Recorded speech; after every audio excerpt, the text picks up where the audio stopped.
My name is Dr. Maggie Zeng. I'm the lecturer in entrepreneurship at the University of Kent. My research interests lie in emerging strategies in the new industrial revolution, and that is characterized by big data, addictive manufacturing, Internet of Things, and artificial intelligence. I recently taught a lesson highlighting the challenges associated with the new industrial revolution. This lesson had turned into a discussion about sci-fi movies. We had a great fun talking about movies such as I, Robot and Minority Report, and Terminator, which features driverless cars, people using data to predict human behavior, and also the highly intelligent robots. What's the interesting things about this movie is that some of the phenomenon have turned into reality. For example, many companies such as Tesla, Google, and Ford are in the race to commercialize driverless cars. There's a crime prevention application that uses geolocation and crime data to measure the spatial correlation between where has the crime have occurred and in relation to the different features of the environment, such as nightclubs and bars. With this information, the police officer are able to use this data to measure the correlation between the various sites and the crime rates in order to decide which of the correlation are worth pursuing and monitoring.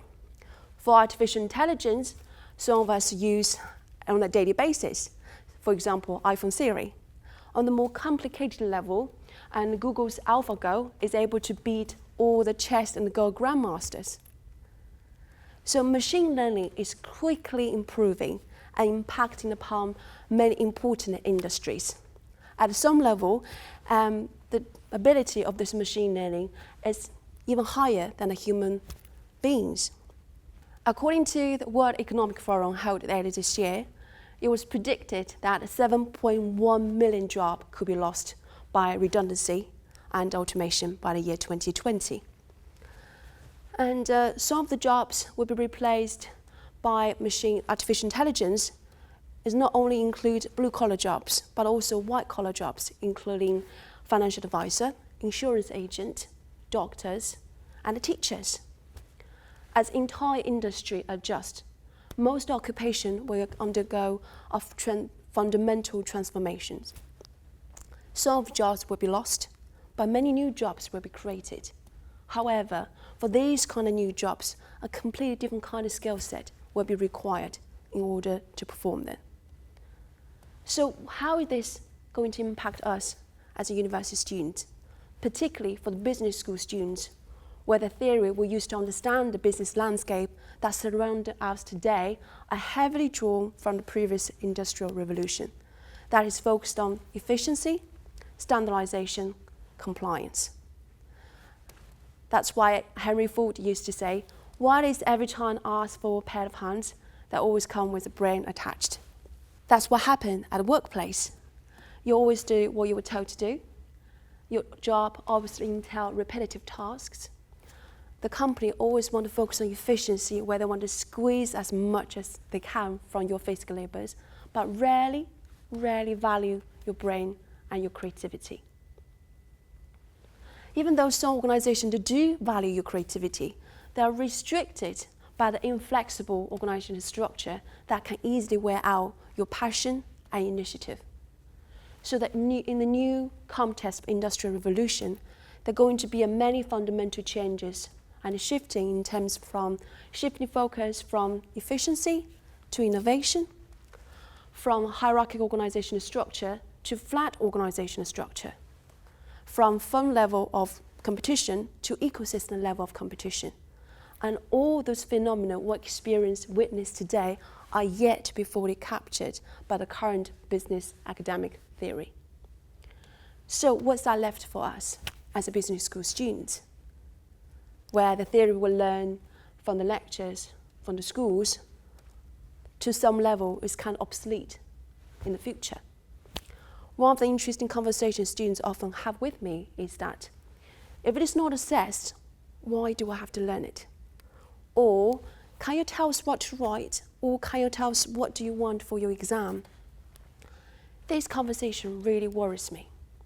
If you are reluctant to read beyond your textbook, or general curriculum. If you're reluctant to be innovative and think outside the box, even if you were able to land a job after graduation, you will soon find out that your job and your skills can be easily replaced by automation. So what can we do as a student at university? What can we do to maximize the chance we have here during this 4 years' time to get ourselves prepared for the challenges ahead? Here, I have 3 suggestions. That's why I call it a 3D method. The first one is learn from different disciplines. Future jobs will create many cross-functional roles that require you to demonstrate multidisciplinary skills. Current education system at all different levels offer highly specialized training and education, but offer limited interaction among the fields. But the future of the employees, you have to demonstrate you can master more than one skill set. You have to show your flexibility and adaptability. At the University of Kent, you are able to learn from different disciplines, so make sure you take advantage of such a learning journey. Such a learning process will cultivate many soft skills that enable you to open up to ongoing capability development, interdisciplinary collaboration, and innovation. The second suggestion is learn from different channels. While there's many learning opportunities happening at a university, you have to be aware there's many other streams of knowledge education that are available to you. As the world has become increasingly digitized, there's many information online that's free and also offer very insightful, interesting discussion about business management practice in general, as well as some free online courses that help you to close your skill gaps. You are the generation that's most technologically savvy, so make sure you're familiar with this topography. And also trying to read beyond your textbooks. There's many books published trying to capture the new industrial revolution, so trying to broaden your reading spectrum to get a sense to understanding exactly how the world's changing and how it's going to affect your understanding of business and management. The last suggestion I have is learning from different perspectives. Diversity is a great way to learn things from different perspectives.